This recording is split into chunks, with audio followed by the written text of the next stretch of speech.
प्यारे बच्चों, ये आपका 10th चैप्टर है क्लास 9th के लिए, जिसका नाम है द बैगर। द बैगर का मतलब है भिखारी। इसको भी मैं आपको 10 मिनट से कम में ख़त्म करवा दूंगा। इसके लेखक हैं एंटन चेखव। तो यह कहानी दया, आत्मसम्मान, परिश्रम और मानवता के महत्व को दिखाती है। कहानी बताती है कि किसी व्यक्ति का जीवन केवल सहानुभूति से नहीं बल्कि ईमानदारी, मेहनत से ही सुधर सकता है। तो कहानी के जो मुख्य पात्र हैं वो हैं लुस्कोव नाम का एक भिखारी है। वह सड़कों पर भीख मांगता है और लोगों के सामने अलग अलग कहानियाँ बनाकर सुनाता है। कभी वह खुद को भूखा टीचर बताता है, तो कभी निकाला हुआ छात्र या अनएम्प्लॉयड मतलब बेरोजगार कर्मचारी बताता है। असल में वह शराब की लत के का शिकार होता है और अपनी नौकरी उसी कारण से खो चुका होता है। एक दिन वह सरगेई नाम के एक व्यक्ति से भीख मांगता है। सरगेई उसे पहचान लेता है क्योंकि लुश्को पहले उसके यहाँ नौकरी कर चुका था। तो सरगेई उसके झूठ को पकड़ लेता है और उसे कड़ी फटकार लगाता है। वह उसे समझाता है कि भीख मांगना में मतलब हमारी सेल्फ रिस्पेक्ट जाती है। भीख मांगने से हमारा अपमान होता है, यह अपमानजनक काम है और उसे ईमानदारी से काम करना चाहिए, ऐसा वो उसको बताता है। सरगेई लुश्को को लकड़ी काटने का काम देता है ताकि वह मेहनत से पैसा कमा सके। लुश्को का मन तो नहीं होता काम करने का, लेकिन वह अनमने मन से मतलब कि ना चाहते हुए भी उस काम को स्वीकार कर लेता है। लेकिन वह काम में बिल्कुल मन नहीं लगता उसका। असल में लकड़ी काटने का ज़्यादातर काम सरगेई की नौकरानी ओल्गा करती है। ओल्गा नौकरानी है यहाँ पे।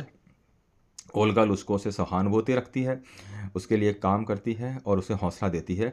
वह उसे उसकी बुरी आदतों के लिए डांटती भी है और सही रास्ता दिखाने का कोशिश करती है। ये सही रास्ता दिखा भी रही है, देखो सामने, ठीक है ना। तो ओल्गा की दया, करुणा और सच्ची मदद लुस्को को दिल को छू लेता है। बुरे लोग भी कहीं थोड़े थोड़े बहुत अच्छे होते हैं, छू लेता है। धीरे धीरे उसमें बदलाव आने लगता है। वह शराब छोड़ देता है और मेहनत की को अहमियत समझने लग जाता है कि मेहनत कितनी इम्पोर्टेंट चीज़ है। बाद में वह सिलाई का काम सीखता है और एक सम्मानजनक नौकरी प्राप्त कर लेता है।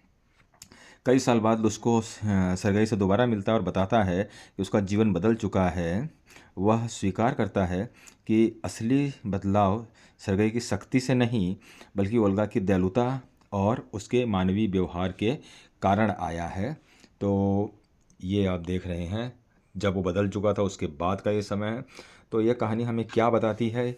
ये कहानी हमने जो पढ़ी या देखी या सुनी, इससे हमें क्या शिक्षा मिलती है? इससे हमें यह शिक्षा मिलती है कि भीख नहीं, मेहनत की ज़िंदगी, मेहनत से ज़िंदगी सुधरती है और दया और करुणा किसी भी व्यक्ति को बदल सकती है।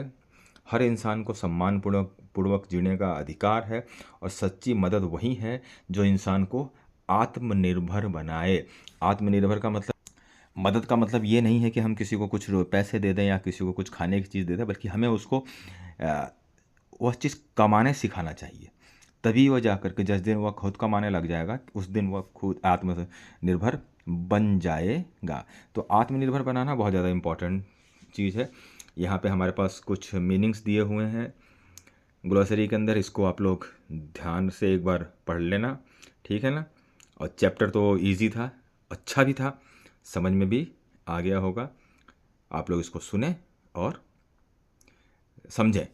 Thank you. अपने दोस्तों को शेयर कर दें और सब्सक्राइब कर दो ना प्लीज़ यार, क्या है इसके लिए बार बार बोलना पड़ता है तुम लोगों हैं।